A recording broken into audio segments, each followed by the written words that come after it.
What's up, adventurers? My name is Platinum Phoenix, and welcome back to Pokemon FireRed.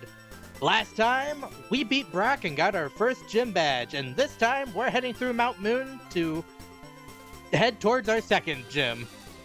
But before that, I actually want to go up into my Pokemon and show that Zodiac is now level 12, which I believe is actually double what its level was last episode.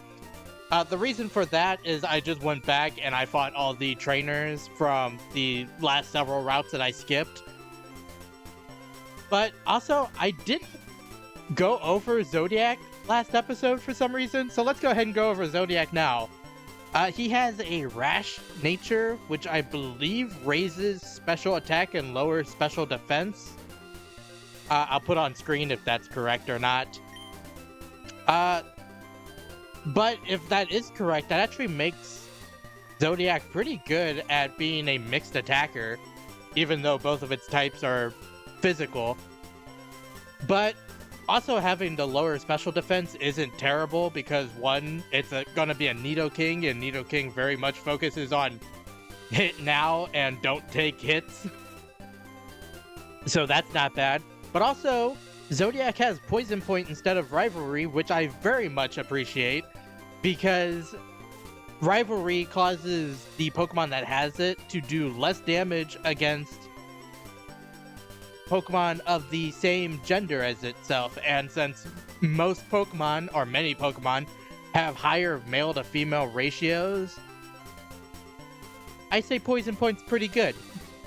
And the last thing to go over are the attacks, and actually when we got Zodiac last episode, it only had Peck and Leer, and he learned Double Kick and Focus Energy through the training, and Double Kick in particular is actually really nice to have, especially for all the Rock and Normal types that we are about to face. I also think Tortle got an extra level, but that's not as important because Tortle didn't learn anything or anything like that.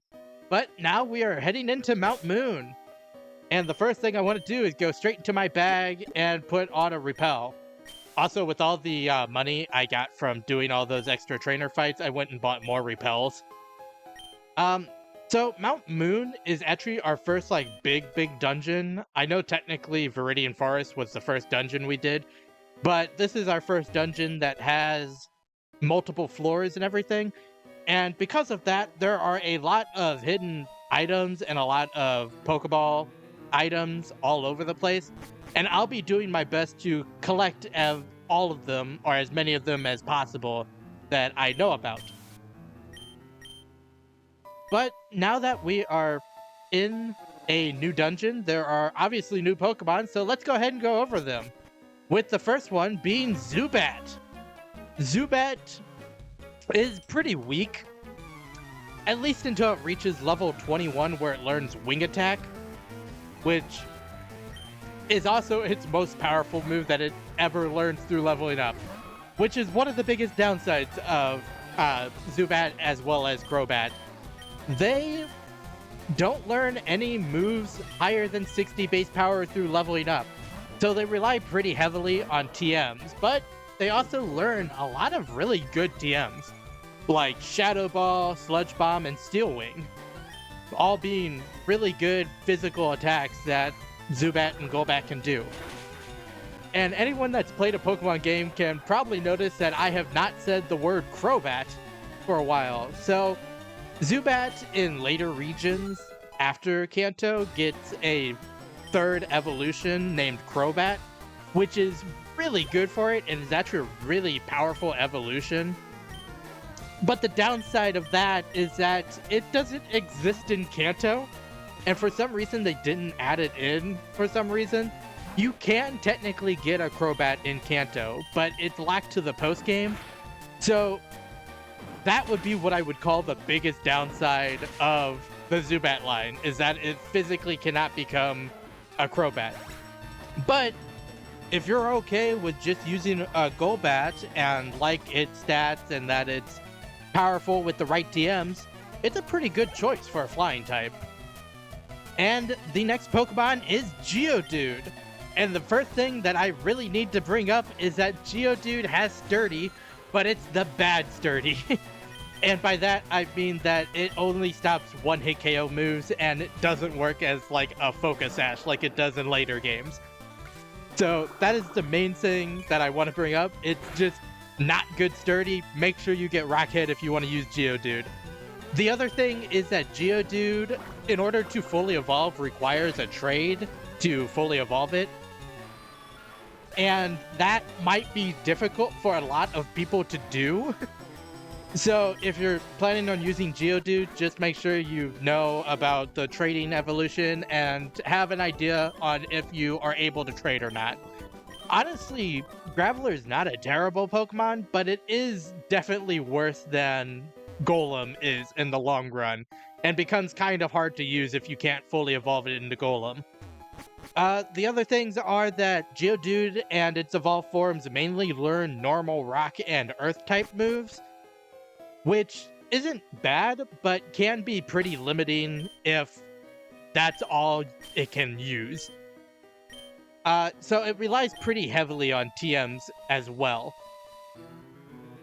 We're just gonna sneak past this guy. Golem, and actually Geodude and all of its evolutions have really high defense. They're very defensive Pokemon, but mostly in physical defense, which is kind of lackluster because a lot of its weaknesses are in special types, and actually Geodude and its evolved forms have 6 weaknesses, including 2 4x weaknesses that you saw in Brock's gym, being grass and water types. So that's a big thing to watch out for as well. And the last thing is that Geodude, speed is just not the name of the game for Geodude, and it is not outrunning anything ever. So just don't expect it to be winning any marathons. And the next Pokemon is Paris. Paris is a great HM Pokemon, actually. Learning 3 really useful HMs, being Cut, Flash, and Rock Smash. Although Rock Smash isn't really used throughout the game. This game in particular. The other things about Paris is that it learns a lot of support type moves, and it actually learns the best sleep move in the entire game in Spore, which is a 100% sleep move, which is really helpful when trying to catch a lot of the stronger and like legendary Pokemon.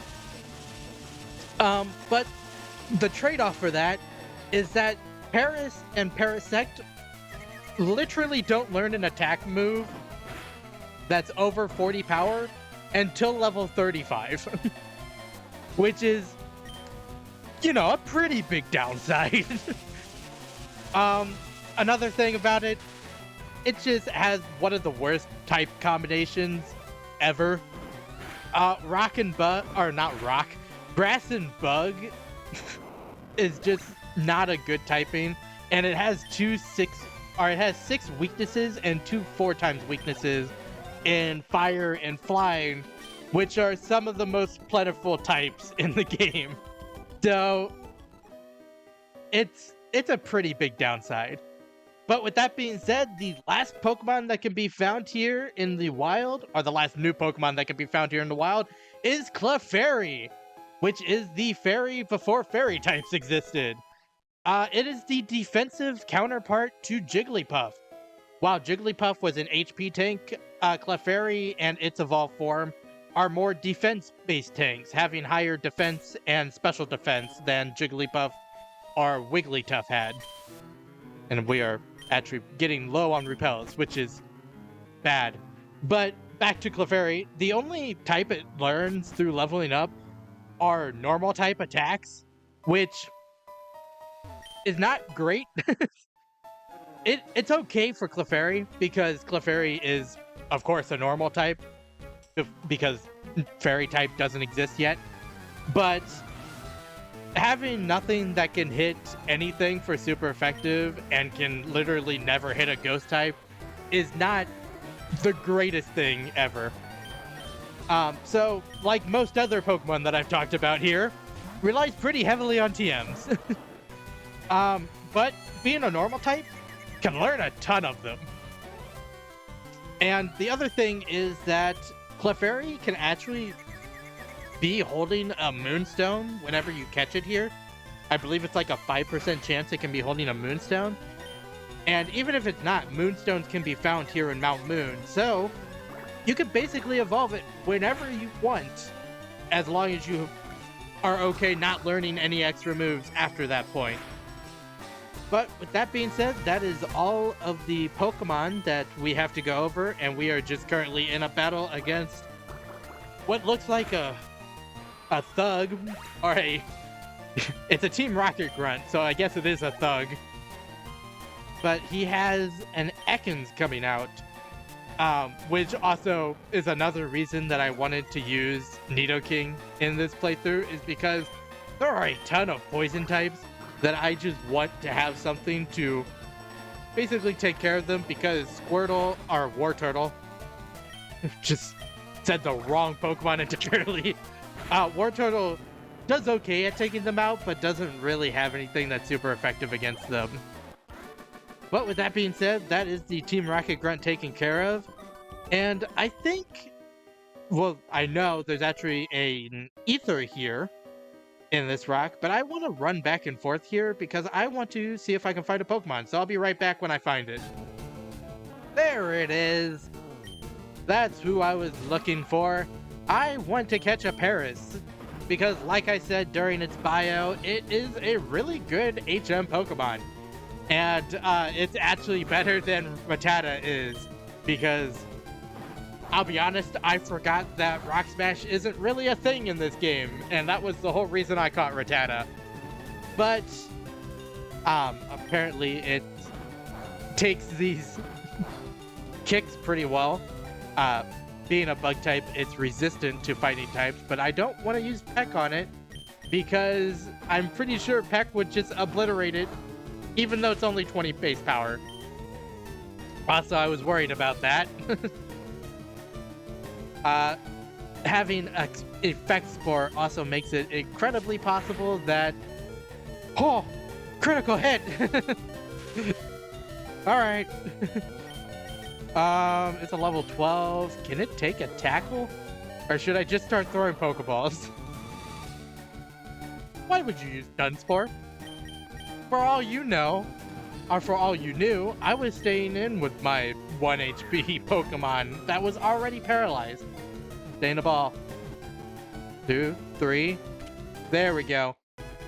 I don't believe I have a paralyze heal, which is concerning. Also, no, I'm not giving you a nickname.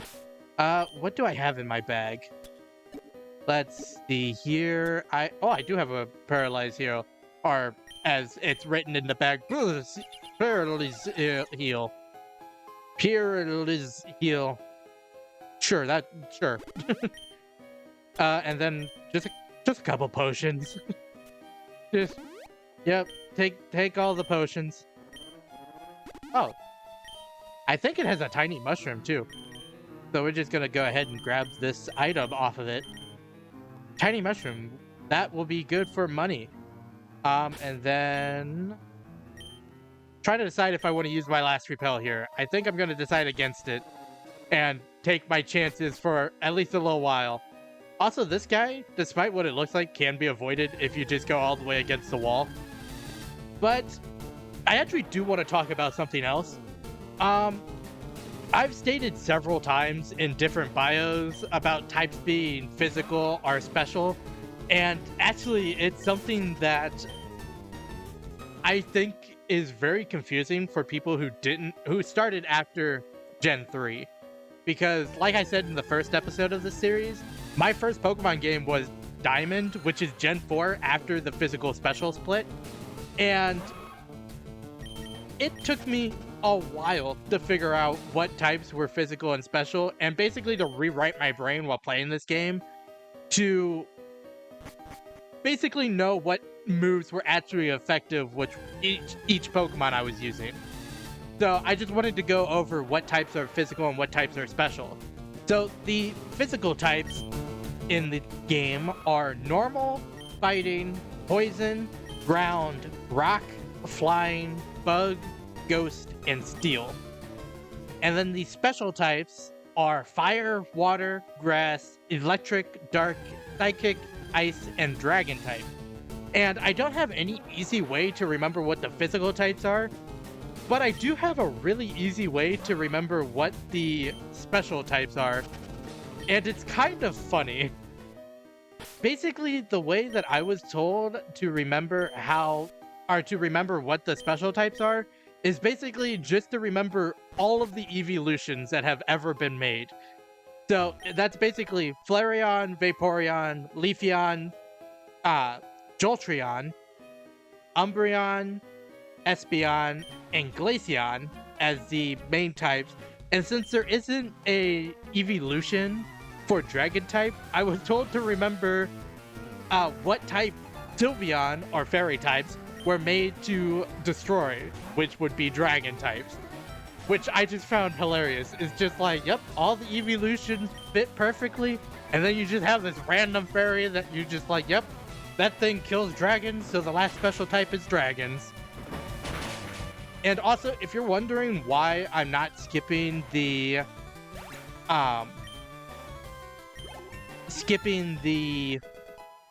rocket grunts, just couldn't think of their names for some reason. It's because they disappear, I believe, after you leave Mount Moon. So I want to just make sure that they're all taken care of.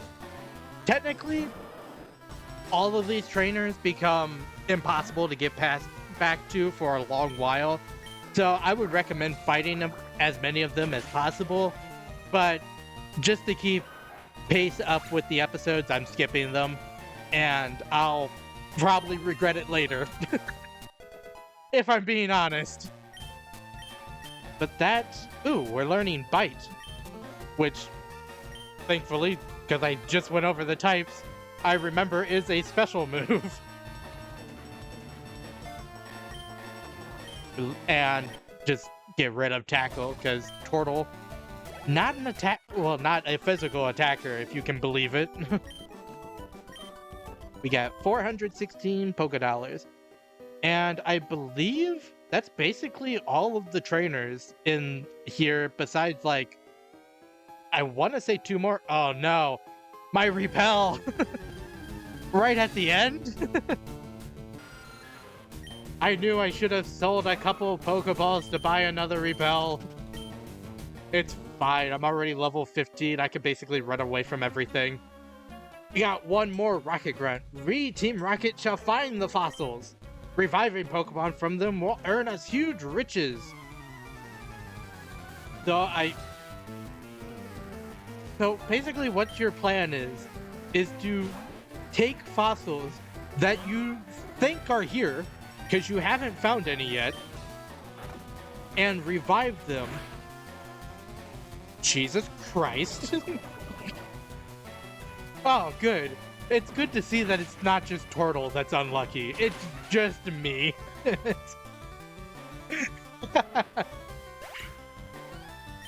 That was such a bad critical hit that I just lost my entire train of thought. I was gonna make a whole rant about how Team Rocket is like, our whole plan is to find these fossils that may or may not be here just so we can get rich. But that critical hit just spiraled me out of control. Luckily, the Zubat should not be a problem. I say as it tries to confuse me. Turtle, can we just end this, man? I don't want to deal with these Pokemon anymore. I'm stressed. Now I'm mad. You and me both, my guy. You and me both. $416. And I believe it's one of these rocks. I believe it's this one. Yes, there's a hidden moonstone right here. And I also want to heal. All right, and with that, we just need to go up here. Hey, stop! I found these fossils. They're both mine. And we have a shady-looking man, a super nerd, Miguel, sends out a pile of sludge. Again, I have nothing for poison type. So Turtle, you're up. You are 7 levels higher than this thing, I just realized. Water gun, I guess. That's gonna be the highest powered move that I have. I'm really glad that missed. That would have been unfortunate. Can you... Yeah! Turtle! You did it! You got a critical! Why are there so many criticals? Why is it like every other fight there's a different critical?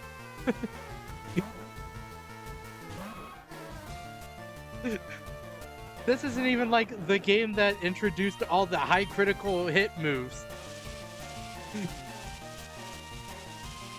This game's got me on edge, just like, are you gonna get a critical? Or are you gonna be obliterated by a critical from random McGee over here? If this thing just keeps using charge, I will be happy, because all it's doing is raising its special defense. Alright, one more turn. Good job, super nerd. I don't think you literally did an attack against me. Oh, also, nice useless critical there's Zodiac.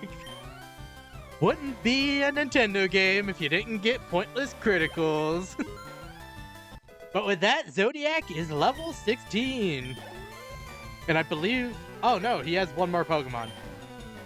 I forgot that he had 3 Pokemon, even though it was literally just shown to us. Turtle!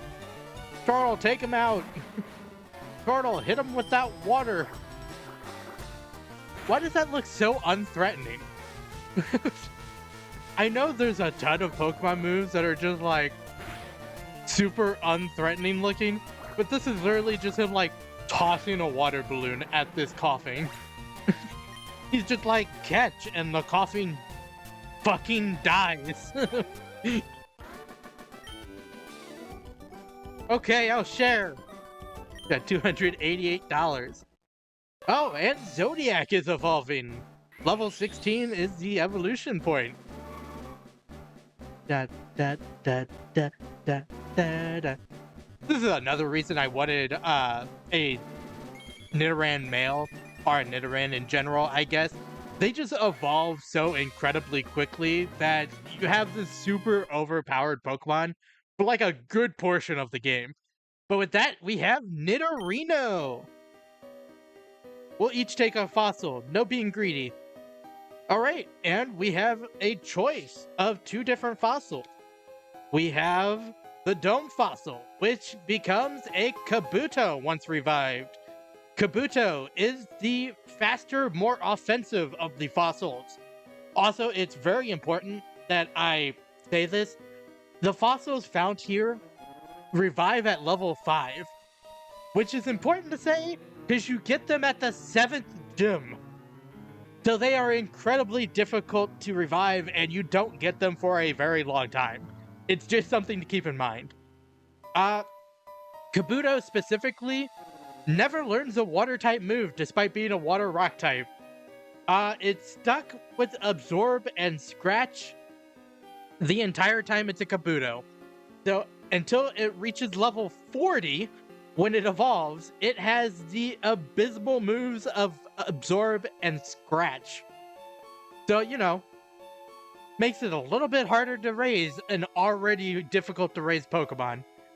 The other thing is, because of that restriction, pretty heavily relies on TMs for any moves in general at all.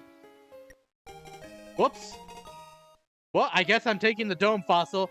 The other fossil is the Helix Fossil, which, you know, praise Lord Helix. But it is the more defensive of the fossils. It also revives at level 5, which makes it hard to raise. But it is much better at having attacking moves through leveling up. With moves like Water Gun, Mud Shot, and Bite before it evolves. It has a worse TM move pool, however, but since it has a better level up moveset, it actually kind of evens out a little bit. But The other thing is, it has the exact same abilities as Kabuto has, despite having a different name. But with that being said, with my luck, I would recommend having the ability that has you can't be critical because it just prevents you from being hit with critical moves at all, basically, when you're using the Pokemon. And like I said, with my luck,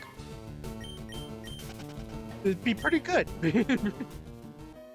But with that being said, we are almost out of here. I believe we have, what, 2 ladders left? This ladder and then this ladder. And then for some reason, this ladder leads to a door on Route 4. Which, again, a new route. I believe there's... I actually want to go up here because we have our first example of move tutors. Packed with destruction. When the chips are down, Mega Punch is the ultimate attack. You agree, yes? Now, let me teach it to your Pokemon. Sure. Oh. You know what? Turtle, you can have this over... You know what? Yeah, we'll have it over Bubble. Just to have a little bit more variety in our types. Even though Turtle has weaker attack than special attack. Now we are comrades in the way of punching. You should go before, where you've seen by the misguided fool who trains only his skills. Only his silly kicking over there. Well, I want to talk to the silly kicker. A kick of brutal ferocity, packed with the destructive power. When you get right down to it, Mega Kick is the ultimate attack. Don't you agree? Okay, I'll teach it to your Pokemon. Sure. This move can be learned only once. Is that okay? Yes. Okay, alright. Which Pokemon wants to learn it? Oh. That's interesting. I'm gonna look something up real quick. Alright, I'm back. So actually, funnily enough, my my Nidorino that just evolved has no more moves that I wanted to learn. So I think I'm just going to evolve it again. Moonstone was used on Zodiac. What? Zodiac is evolving. Technically, it learns Poison Sting at level 18, which is its only poison type attack that it learns through leveling up. But Poison Sting is so brutally weak that I wouldn't have gotten any use out of it anyway. So I think just getting me a Nidoking is the better move here, which is absurd that I have a Nidoking one episode after catching Zodiac. It's such an absurd thing. Having almost 40 attack, it has 10 more attack in both of its stats than my Turtle has, which is awesome. And now that it's evolved, I believe it can actually learn this Mega Kick, which is the main reason I wanted to evolve it, actually. Can you learn it? Thank you. Because Mega Kick is actually a pretty decent move, all things considered, and it's certainly better than Focus Energy. I'll tell you what. We forgot Focus Energy and learned Mega Kick, which is an actual decent move. Simply in punching over there. Alright, you two hash out whatever you're going through. Over here, I wanted to show these patches of grass right here with the extra like squiggly in the middle. Those are how you know that there is a hidden item in the grass there. I haven't mentioned it yet, but yeah. Also, now that we're on Route 4, we're about to hit grass right there. So there are 2 new Pokemon that can be found here. Except it's technically only 1 depending on which version you have. To be specific, Ekans is a FireRed exclusive, can only be found in Pokemon FireRed, and is a pure poison type, which I've said a couple of times is not amazing. It's weak to 2 types, which is Psychic and Ground, which is unfortunate because both of those types have type specialists throughout the game, making it pretty difficult to use. One giant upside that Ekans has, however, is that it gets Intimidate, which, like I said, for Gyarados is one of the best moves in the game, or one of the best abilities in the game, and allows it to basically just lower the attack of any Pokemon that it switches into. So with good switches, it can live pretty well. The other big downside of Ekans here is that Poison's just not a good attacking type. It doesn't really have very many moves besides Sludge Bomb that can do much of anything. And it's just not a reliable attacking type. Also, Ekans doesn't really learn any moves, so it relies pretty heavily on TMs. And the Leaf Green exclusive is Sandshrew. And it has an ability that 99.9% of the time will do nothing, because Sandville only activates when there's a sandstorm, which will basically never happen unless you set up the sandstorm. Sandshrew is a pure ground type, which is actually a pretty decent offensive type, having really good moves like Dig and Earthquake at its disposal. Also being really good at hitting all of the various poison types throughout the region. The biggest downside is that it's weak against the next gym. But the trade-off is it's actually powerful against the gym after that.